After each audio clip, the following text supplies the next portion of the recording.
yazan özü. Sen yazın yiğitlik dastanı var. Dolaşır dillerde söhbetin sözün, dövüş meydanının sultanı var. Düşman qanaqladı senin elinden, şikayet çıkmadı heç vaxt dilinden. Giderin düşsen de doğma elinden, geldi intikamın zamanı var. Sen cesur İran güzel bizi, elimin hikayeni sesler bizi.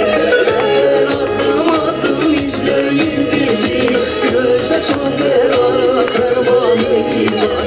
Sen cesur İran güzel bizi, elimin hikayeni sesler bizi. Sefer adım adım izleyin bizi, gözde son kararı fermanı var. Gözde son kararı fermanı var.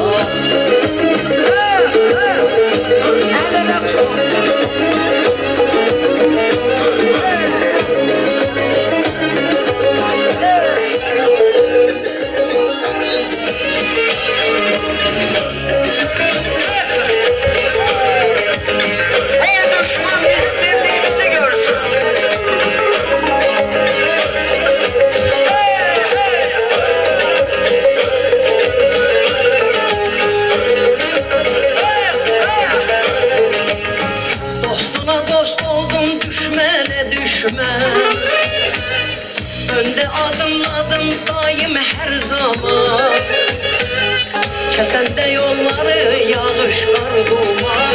Dövüş dostlarının heyanı var.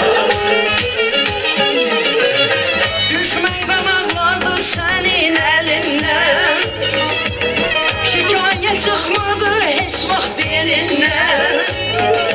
Giderin düşsen de doğma elinden, geldi intikamın zamanı var.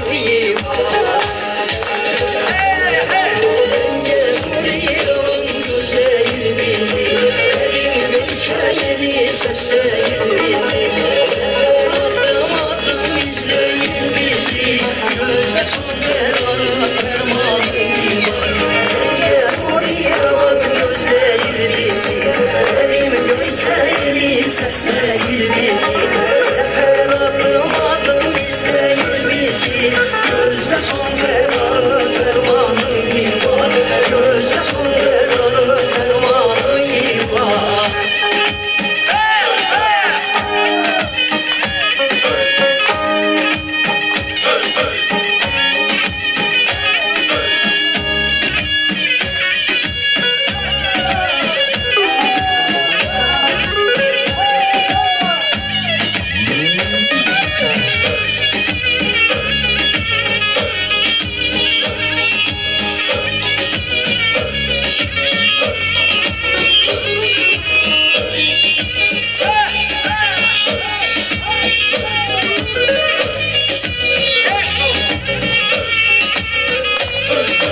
Sen cesur İran güzel bizi, elimin hikayeni sesler bizi.